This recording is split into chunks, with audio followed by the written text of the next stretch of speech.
Hello sa mga kautang! Welcome back dito sa aking channel. Usapang Utangan Online pa rin sa video na to. At hindi na natin to patatagalin pa mga kautang. Ngayon sa video na to, kukumustahin ulit natin, no? Pag-uusapan natin ngayon yung interest ng Madali Loan Installment Loan. So, pag nabasa natin ng installment, at yan yung alamin natin kung talaga nga bang installment. Alam ko mga kautang na marami na sa inyo dyan ang nakapagsubok dito. Kaya yan yung isi-share ko sa inyo ngayon sa video na to, no? Yung update sa interest ng Madali Loan.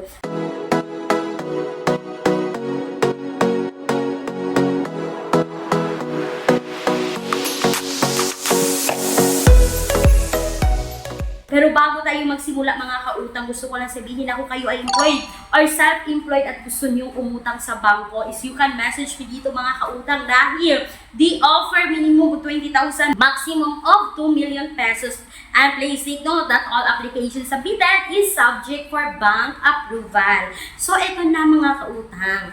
So, si Madali Loan, the installment loan, is makikita natin sa Google Play Store or App Store. Ito yung sabi sa kaniyang platform. Sabi dito, ito po ay registered under ng Park Financing Corporation. So, yung loan amount dito mga kautang na ibibigay nila ay 2,000 hanggang 20,000 pesos. So, yun yung alamin natin kung magkano ba yung offer dito sa akin. Sinubukan ko ito kanina. Sinubukan ko ito 18,000. Loan term 91 days to 180 days.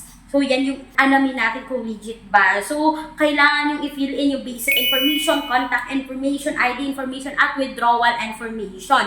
At pagkatapos kung nag-apply dito mga kautang, hindi ko nakita yung interest, yung loan details kasi na auto-decline ako dito kay Madali Loan.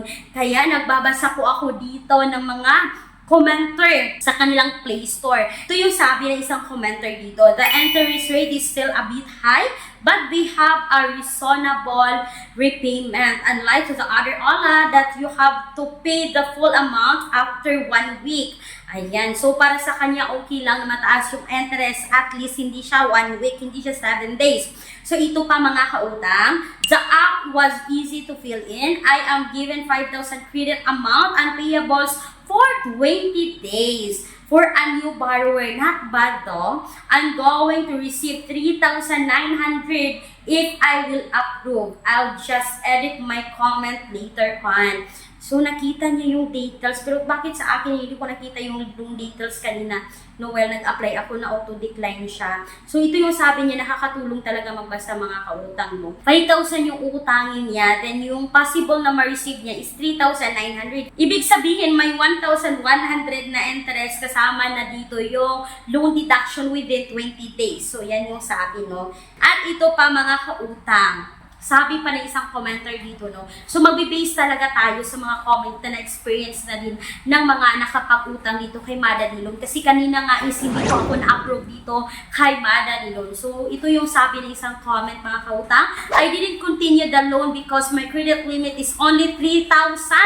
And you can't get it in full. So, I just want to delete my account. But every time I delete my account, I always get an error message stating that there was an unstable network error. Please try again later. I will not recommend this app. I'm afraid they might use my information badly. So, yan po yung naging experience. Hindi niya tinuloy kasi 3,000 lang yung credit limit.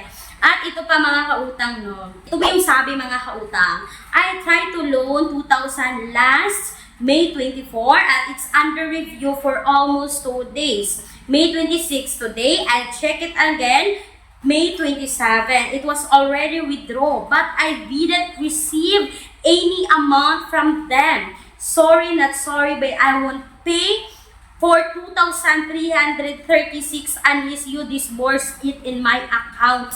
I have proofs all my transaction from my e-wallets. You don't ever call me nor text me some harassment message about this loan because I will just bounce you back, scammer.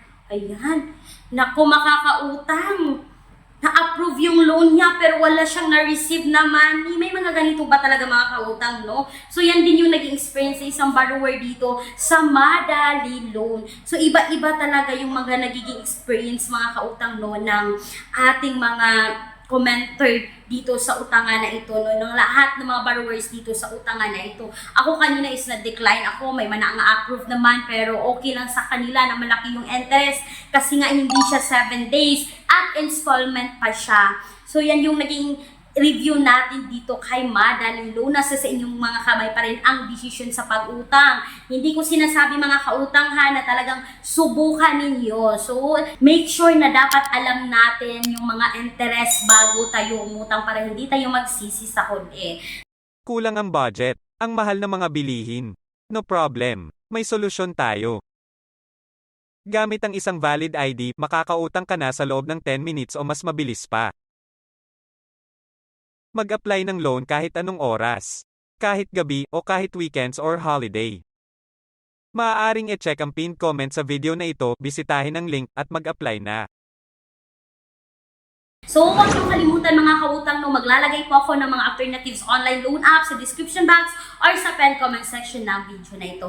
Once again mga kautang, this is Clarice, ang inyong #1 palautang dahil utang is life. Bye bye bye!